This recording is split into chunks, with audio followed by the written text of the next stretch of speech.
met with the individual who had them for sale, and I just offhandedly said, "Where in the world did you get these tires? I mean, how can you sell us such a great deal?" And he was pretty forthright. He said that he had either he or a friend of his had stolen them from the tire store, and they were just liquidating them, And so immediately I said, "Well, I can't buy them. We can't do this, And he was shocked. He was like, "What? What's the deal? Somebody's going to buy them. Might as well be you," and all this kind of thing. But we walked away from that because we didn't want to be a part. So can you become complicit in somebody else's theft? Mm-hmm. You can, can't you? I mean, it's so easy to just, excuse that kind of thing. I didn't take the tires. That's also where the verses take you. Is that right? But there was another part to that story too. Verses. Oh yeah, what was the rest of it? Was that we spent a little time basically trying to witness to this guy about why we couldn't buy the tires. You talked to him a little bit, and as we headed home, there was a terrible accident that had happened at the main intersection we would have been going through. Had we bought the tires, loaded them in the car, and left, it was very likely we would have been in that intersection. Several people lost their lives in that accident. And we came through about 10 minutes or so after it happened, because we had been spending time finding out if they were stolen tires and then explaining why we couldn't get them. Right, well see, that was some of the angels watching, I think so too. Preventing us from being at the wrong place at the wrong time. So, but had we not had that conviction about being honest, we may well have bought the tires and been on your way. Yeah. Or decided not to even ask any questions. What about that? What if you have an intuition that something's too good to be true, and you're just not even going to ask for any explanation? You're just going to make the deal and go. What about something like that? It's just as wrong, right? Well, if you're suspecting it, yeah. It's just as wrong. If something's too good to be true, then it probably is too good to be true. Sweet. Exodus 22, 1 through 5 is what I had next written down. 1 through 5. Yep, 22, 1 through 5. Susan says, at that moment, it boils down to choice. We must choose to do the right thing. Yeah, it really does.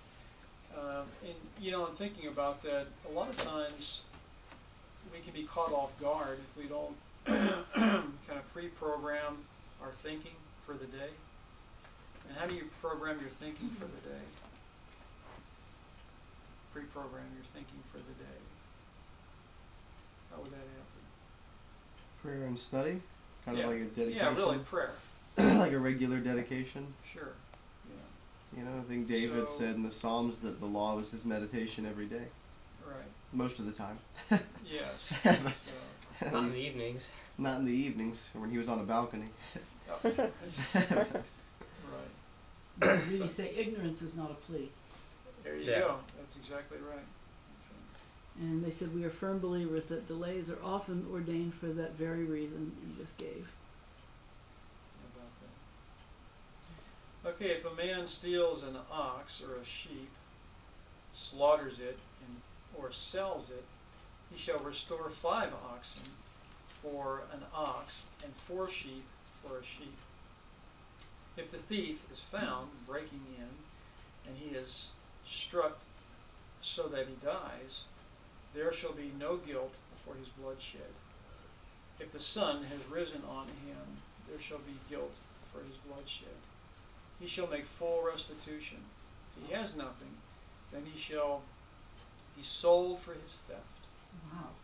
If the thief is certainly found alive in his hand, whether it is, if the theft is certainly found alive in his hand, whether it is an ox or donkey or sheep, he shall restore double. If a man causes a field or vineyard to be grazed, and lets loose his animal, and it feeds in another man's field, he shall make restitution from the best of his own field and the best of his own vineyard. That's 1 through 5. Mm-hmm. So that kind of goes down the list too of like a bunch of other parallels as well. But that's getting the point across pretty well. so These are they, laws of restitution. Yeah. right. So they had some pretty specific things that they had to deal with. Obviously, these were situations that came up from time to time, and so they had to have something in place, some stipulations in place to go ahead and say, all right, this is the way, this is what happened, and this is what's going to be the result. Yeah. Do we have? I mean, I don't think we do this kind. Do we do this kind of thing today? I mean, do we have? I mean, if you're a thief and you're caught, what typically happens in our system? Go to jail for a little while. Yeah, I was gonna there's. say, what happened with your situation, Jeremy, when you had your car and people broke into it and they found them? Did you ever get like paid back for the stuff that they stole or given? I got my CDs back. Was it? They went to jail. Yeah. I mean, they stole stuff from all kinds of people. But so. they probably already sold like your radio and stuff, right? Well, I mean, they didn't have anything to give back. Yeah, they'd Yeah. already sold it for whatever crack they were trying to get a hold of. So, I mean, they broke into. They were just common thieves that, yeah. Were saw an opportunity to. Breaking and To entering break any way in. they could. Yeah.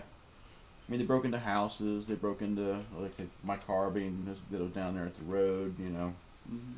Just any opportunity. Just, yeah, just whatever. I mean, But- there wasn't anything in the car really worth taking, but they Yeah. took what they thought they could steal, or what they could sell, or whatever. Yeah, we had a vehicle that, in fact, I think Rose, you followed up on that. We had a vehicle that was stolen We happened to look out. one morning. We woke up around midnight or something, and happened to look out the front There was a window. Some light guy was breaking flashing into our light. car. No, the police vehicle. No, was the out. guy was breaking into our car.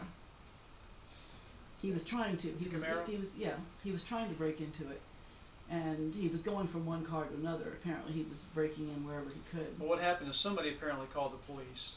I called him. What's that? I called them. I called the police and watched them come and catch him.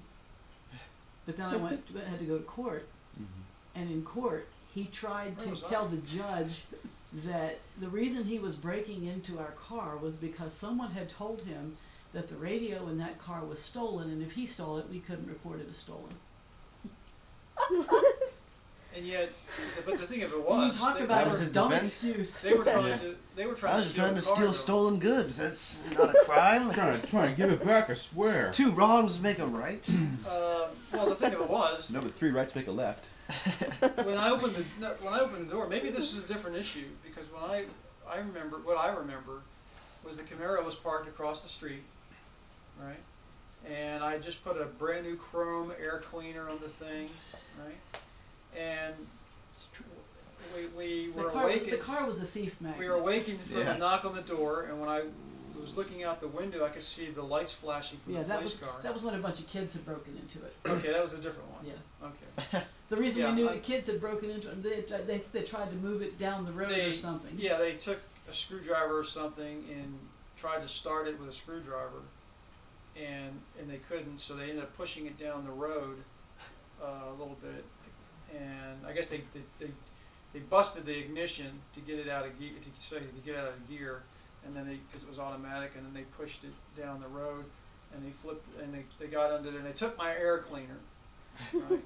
And they All these years later, busted this the- is before Jeremy was born. busted the ignition, right? 67 Camaro, sweet. You know? But anyway, But the police knew that it had to be kids because there were all kinds well, the police asked me, gum said, wrappers and when candy I opened the wrappers in the door, car. he said, do you own a 67 Camaro? And I said, yes, parked right over, and I pointed and it was gone. And he said, well, he said some kids pushed it down, and the neighbor apparently called, pushed it down the road there and whatnot. But I never got, Restitution for that. I never They got got any them. They caught the kids. pardon me? The kid, they didn't catch the kids. They just assumed it was kids. Yeah, never got any restoration for it. I had to, eat the loss and fix it fix it back myself. And he sold the Camaro, thank heaven. It pays to have a crappy car. Yeah, who's gonna break into it?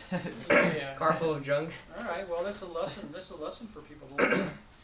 So, but you know, I our remember penal when system. cell phones were a big deal, and people were stealing people's cell phones, and it was you had Yeah. to be protective of how. But this yourself, and seems not this seems everybody's much got different one. than our system today. People still steal cell Let's phones. steal those, yeah. And tablets a lot. I mean, we're all susceptible to have anything taken almost at any time, and yet our penal system really doesn't deal with the issues. It's almost like this is a low priority, you know. But how do you feel when somebody takes something from you?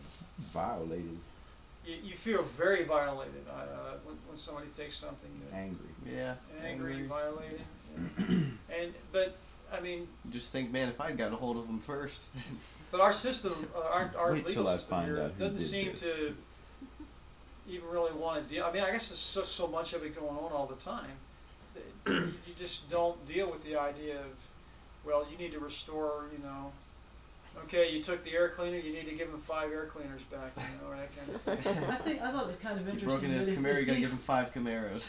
if the thief was found breaking in, and you Caught him in hit the him and act. he kills him, Oh. there's no penalty for that. Well, yeah, it's talking about like self-defense or defending your property and stuff. Right. You think so? Well, I mean, because they That's talk what I about think. if a thief breaks in the night, there's no reason a man should be in your house at night. Is the idea. Yeah, I mean, you know, you're worried So he's if you gonna kill him in you the night because he's he's taking all aware. your stuff or you're defending yourself and you How think many of he's an you intruder. have seen Les Miserables? Long time ago. It's think a long been time a very ago. long time. Okay, he got caught in the story. He gets caught taking A loaf of food, bread. taking like a loaf. Was it a loaf? Even a whole Couple of loaf? loaves of bread, something like that. Yeah, maybe a loaf of bread or something. Because he wasn't even doing it technically for They were himself. starving. His sister was starving, and of course he was hungry too. But he was primarily taking it for her. And he ended up, as the story goes, being sentenced to like 20 years of hard labor as a young man. And of course, the moral of the story is The he French ends were a up lot tougher back then. turning his life around On themselves. Fortunately, you know. But what about somebody that you know, you got a pie in the windowsill cooling, you know, and somebody, or cookies cooling off, and somebody, you know, women don't do that anymore, I imagine. Having a pie cooling in I the hear window. people will be writing into me saying, "Who in the world puts cookies in the windowsill?" Yeah, I've seen like the old shows that like mimic the 50s when like the parents Yeah, did that or that's whatever. Or not the 50s, like the Had to I let guess it it's cool like off, so you 60s. open the kitchen window and Yeah. you set it on the windowsill to let it cool in the fresh air, you know. What if you caught somebody taking something? Is that where the expression like caught with your hand in the pie? Yeah. What if you caught somebody taking something of yours, and you could sense that they really needed it, or it was almost like a necessary thing, and they felt too embarrassed to even approach you and ask you, maybe they didn't even know you, and you said to them, because you could discern, you said to them, just take it. So, I mean, personally, I would say just take it. Just take it and go. I don't know, I feel like that would almost more warrant a dialogue of being like, you know, if you really need something to eat, like, you know, let's figure that out, because you can steal from me once, or you can come over for dinner and we can figure this out. Yeah, that kind of falls Okay, so- under a So different it category. could create an opportunity then Oh, sure. to try to you know, really To help choose- somebody who's in need. help But I somebody. feel like that's way more rare an occurrence here in the United States than it would be in other countries. Like, I could see that happening somewhere else where people are legitimately starving. Here, there's some random statistic that kids are going to bed hungry. But, you know, I don't see people having to steal food from other people. Yeah. Well, see, in this Exodus 22 here, where it says, you know, if a man steals an ox or a sheep or an animal, and then he slaughters it and sells it, it's almost like, okay, they needed the money or they needed the food. Let's go to And yet- Proverbs 30 or six, and right? yet you Proverbs have to 6:30. you have to give back 5 of those. You know, where are you going to find? What are you going to go steal 5 more from somebody else to give them back to the guy that you got caught taking the 1 from? So. Rob Peter to Men take do home. not despise a thief if he steal to satisfy his soul when he is hungry. But if he be found, he shall restore 7-fold. He shall give all the substance of his house. So it's basically saying if you're gonna steal, be good at it. Or because if you get caught, you're going to restore 7 times whatever you had to take. Yeah. And I think it's because people do feel really violated, and if the shoe were on the other foot, I mean, thieves are probably some of the most irate when it happens to them. The shoe were on the other foot, they'd steal that one too. And the foot. Go I ahead, like Sam. that. Yeah, I think that's a good point. It's, and really it's like, if somebody's stealing because they need food, that's a basic necessity for everybody. That should be something that is more openly shared. So, I mean, that should be something that doesn't become a problem anyways. Because, I mean, there should be, like the idea of a soup kitchen or things like that, like, there should be things in place that keep people from getting to that point. Not to say there is, but In terms of, we've been talking a lot about individuals, but I mean, does thievery take place at the corporate level? Does it take place in government? Does it take place, I mean... Taxation is theft. I mean, when Yeah. you start really considering the principle, taking something that doesn't belong to you, you begin to recognize that this is like a main thing that happens all the time to everybody by organizations or governments. Oh yeah. I mean, so we just live with this constant being a constant victim to this kind of thing. Isn't that kind of like the rise of like communism and stuff? Well, I'm just saying, people can pass laws that make it legal to steal from citizens. So income taxes. Yeah. Now, Income tax, personal income tax property was, tax. it was Right. against the Constitution, and yet Exactly. it was Is. passed as Yeah. a law. So, I mean, it's just. the government steals to satisfy his own soul, so. But you notice in this, what we're seeing in the Jewish legal system, you don't see them sending the thief to prison. You see them making the thief make restitution. And yeah. And I think that principle helps to restore the dignity of the person that did the wrong. They know, they know they've done wrong and they've made it right. Then they're kind of restored rather than just being thrown away. And just labeled as a thief, Yeah. you know. I mean, they still would have to deal with their reputation being tarnished in the community because Yeah. small towns, people talk. Well, I mean, I think even things like that can be restored if a situation like restitution is made. Especially if it's not a consistent thing where it's like you get caught and you're done and you don't steal anymore. After 5 or 10 years, people are gonna, forget about it if you really turned yourself around. The Reedies say, teach them to fish instead of giving them the fish. Oh, yeah. Or you can steal the fish from those who do fish. It's much easier that way. You don't have to wait as long. Go ahead, Sam. What's our next verses? We'll go to Proverbs 30, verse 9. I'm looking for another one related directly to this one.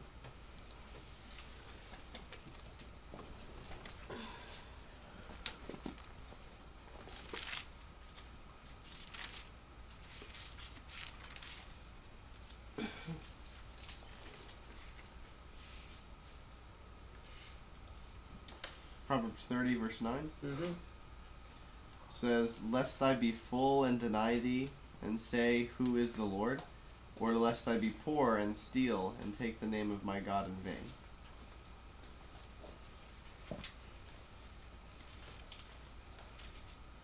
These are just all the verses I could really find about stealing and about like at least directly about theft. There's not that many verses that directly talk about like theft or like thievery like a whole lot. They kind of just all briefly say stuff like that, where they're kind of just like talking about cause of being or cause of becoming a thief or I'll share the couple thieves. preceding verses, that way we get the context there. It says, "Two things have I required of thee, deny me them not before I die. Remove far from me vanity and lies. Give me neither poverty nor riches. Feed me with food convenient for me, lest I be full and deny thee, and say, Who is the Lord? Or lest I be poor and steal and take the name of my God in vain." So that enhances what I... So, are you more likely to be a thief if you're rich or if you're poor?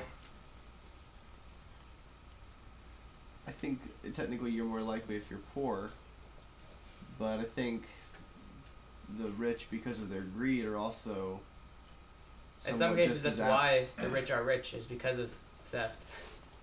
That's James chapter 5. Are you going to go there? Yeah, sure, you can go there. I think the important thing to note here about this couple verses here too is that what he's essentially saying is like, put me in the middle ground where I'm comfortable enough to take care of the things that I need, Right. but don't give me so much that I lose track of the fact that I need you. Exactly. You know, Exactly. Mm-hmm. if I'm That's too 1 poor, Timothy I'll be 6. focused on stealing to satisfy my Yeah. needs. But yeah, that's very important. James chapter 5 says, Come now, you rich, weep and howl for your miseries that are coming upon you. Your riches are corrupted, and your garments are moth-eaten. Your gold and silver are corroded, and their corrosion will be a witness against you, and eat your flesh like fire. You have heaped up treasure for the last days. Indeed, the wages of the laborers who mowed your fields, which you kept back by fraud, cry out, and the cries of the reapers have reached the ears of the Lord of the Sabbath. So here's a situation where what you're talking about there, Elijah, greed has caused this employer to actually be a thief because he's stealing from his employees. Right? Bible Which says verse that. was that? Pardon me? Which verse was that? That's down in 5 verse 4. Okay, gotcha. You heaped up treasures for the last days. Indeed, you see, people think. The reason I referenced 1 Timothy 6 is because your comment there about people thinking that wealth. Is there If security? you have so much wealth, that's their security. Okay, I found the verse that I was looking for earlier when we were talking about the whole, like, pie thing. You can keep on continuing. Okay. But yeah, I mean, this is what I was talking about earlier. Corporations and governments and entities can actually be the greater thieves than even the poor because they're consistently, constantly, routinely. Yeah, when we think about how many times and how common it is today to be wronged by a business, Yeah. how absolutely normal that is every single day to be pretty much stolen from by businesses. But there's no question, we see one of the indicators that we're living in the last days is the very greed that we see going on through corporations and wealthy individuals.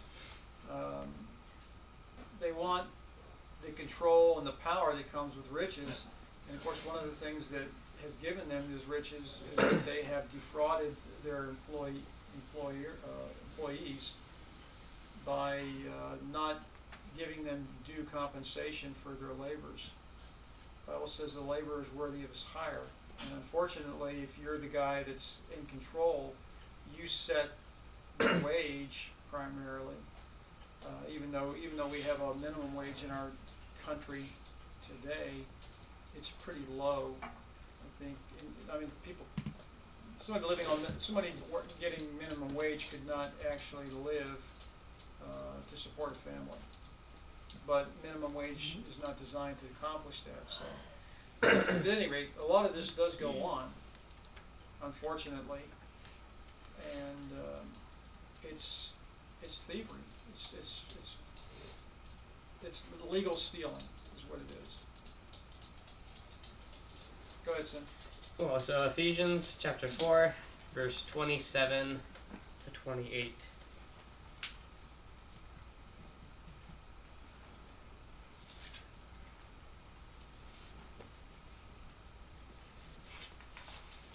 And the context is the verse right before it is talking about not letting the sun go down on your wrath. Yeah, it says, therefore, putting away Ephesians 4. lying, let each of you 27 to speak 28. truth with his neighbor, for we are members of one another.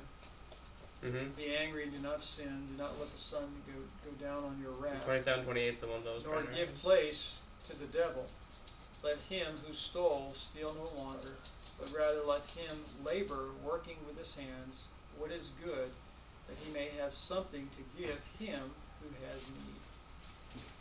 Yes, that was addressing the issue of, like, if somebody is stealing, like, food, for instance, like they're stealing that pie off the window, and you catch them and you realize they need that food for their family. You just hire them and say, I want you to make more of these pies. I'll give you food, or I'll give you Yeah. some compensation so that you can feed your family. What if the dog stole it and ate the Then pie? you hire the dog. and then you feed that dog. That dog now becomes yours. What if you don't want the Well, dog? yeah, but I mean that is true. I mean, it's you even have nature. Does nature, things in nature, take from you? Yeah. I mean, look, any natural disaster. Talk to anybody that's been through a hurricane, Volcanoes. tornado, earthquake, whatnot. Nature takes from you. Yeah. Nature can wipe you out in the blink of an eye. But how do you hold nature accountable for its actions? Yeah, no We way call them to. acts of God, right? And that's where you blame the big man for Yeah, unfortunate events. that's right. He gets a lot of blame, I'm sure. So. But nature does play a role in taking a lot from people. Of course, you got warfare. You know, warfare takes a lot. There were people in this country during the Civil War who just, I mean, anytime you have a warfare, there are going to be victims. People are going to lose everything. Well, of course, I think one of the most relevant stories about theft and restitution is probably, in my mind, the story of Zacchaeus, Yeah.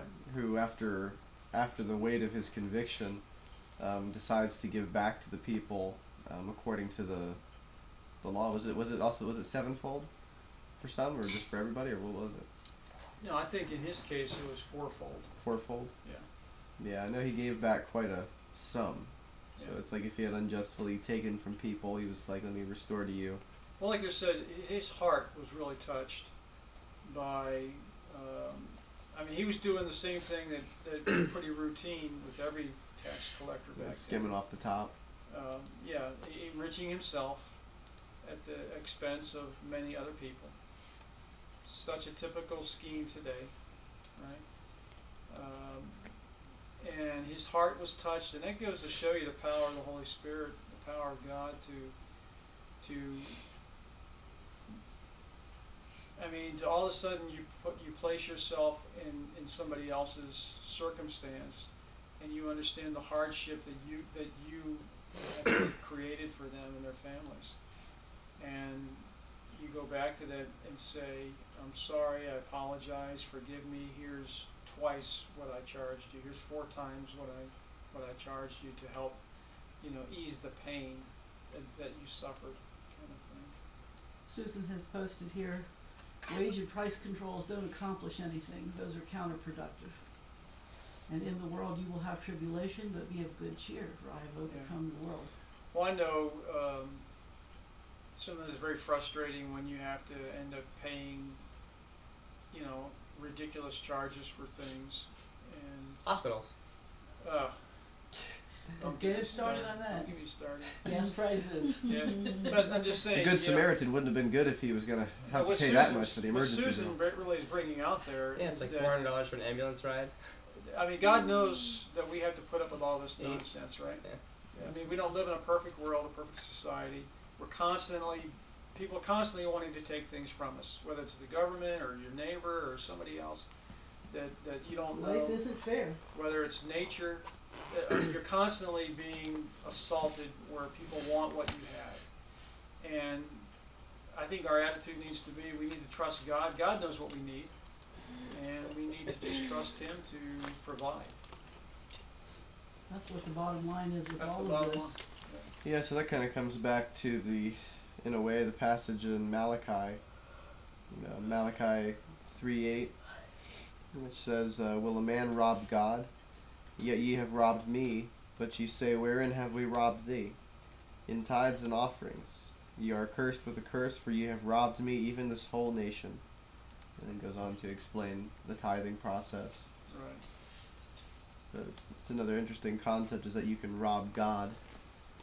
Yeah, and I don't think people consciously would even admit to something like that, because God already owns it all anyway, right?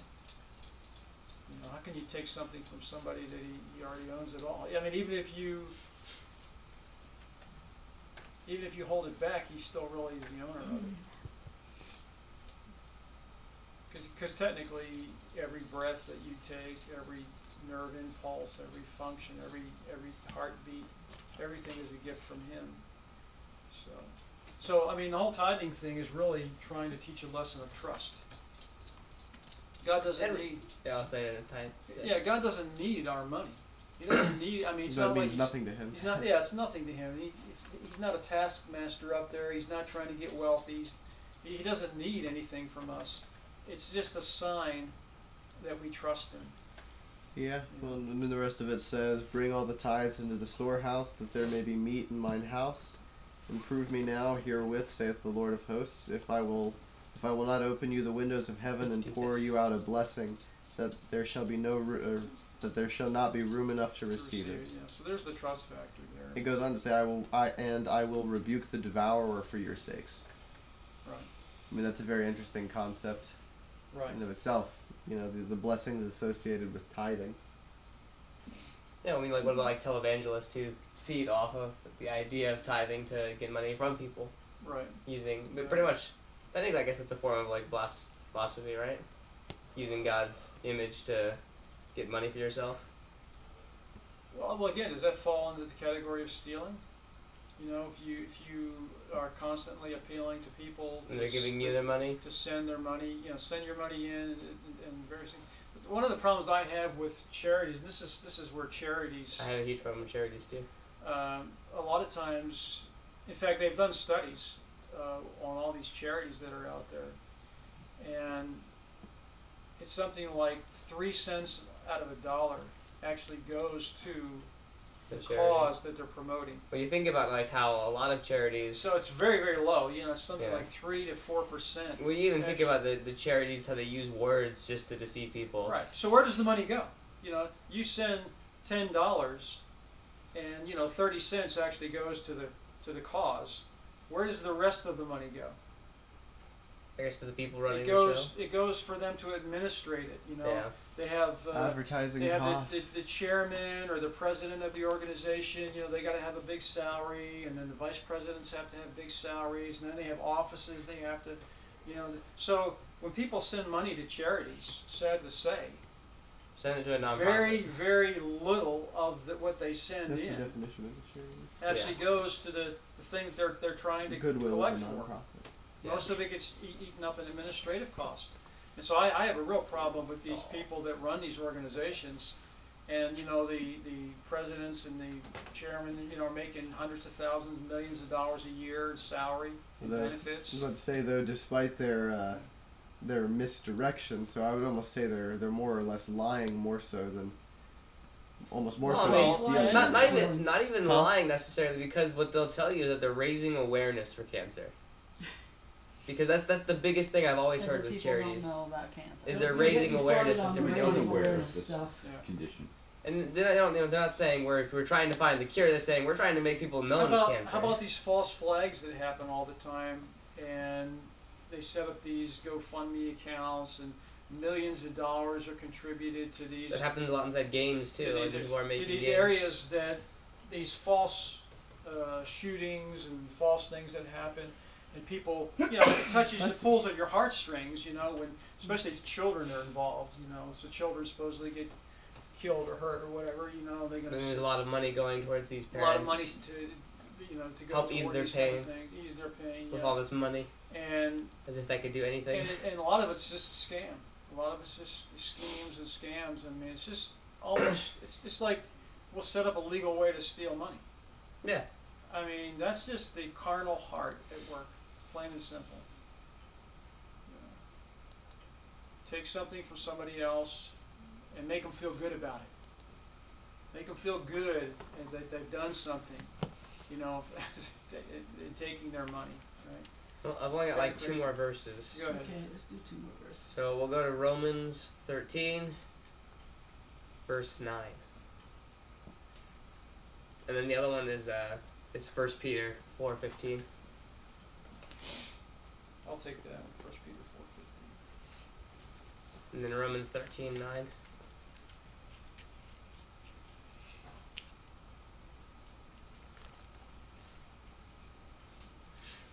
It says, "For this thou shalt not commit adultery, thou shalt not kill, thou shalt not steal, thou shalt not bear false witness, thou shalt not covet. And if there be any other commandment, it is briefly comprehended in this saying, namely, thou shalt love thy neighbor as thyself." So really addressing the heart of the cause for all this stuff. What's really cool is that the 8th commandment could pretty well also be summarized as like the respect commandment, because you obviously don't respect somebody enough to not take their things or to leave them, like let them have their things, kind of thing, as well. Yeah, I think that's really that's a very positive spin on it, the respect commandment. That's good. I mean, you could use that same connotation for other commandments as well, but I think it's very fitting for that one. In 1 Peter 4, you want that one right now? 4:15, yeah, sure. It says, "But let none of you suffer as a murderer, a thief, an evildoer, or as a busybody, or in other people's matters." And I so- thought that one was a really interesting verse. Yeah, It doesn't fly real well in small southern towns. right. I mean, again, people are looking for leverage. Kind of, it's almost just inherent. People are looking for something to leverage, some way to have an advantage or whatnot over somebody else. So they insert themselves into their lives in certain ways. So, but that's I think stealing from somebody is totally different than that, because you're actually you feel victimized when somebody takes something from you. You feel abused, Mm-hmm. So. And it's interesting that in that one little inference too, he kind of lumps them all together.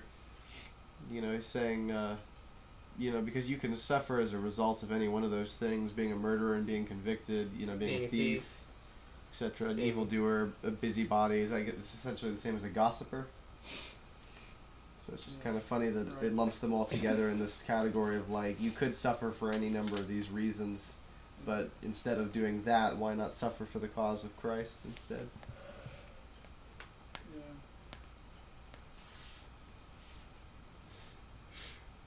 Absolutely. Yep. It's a good message right there. Thank you for donating an hour of your time. We will be, And now still accepting an hour of love your time. offerings.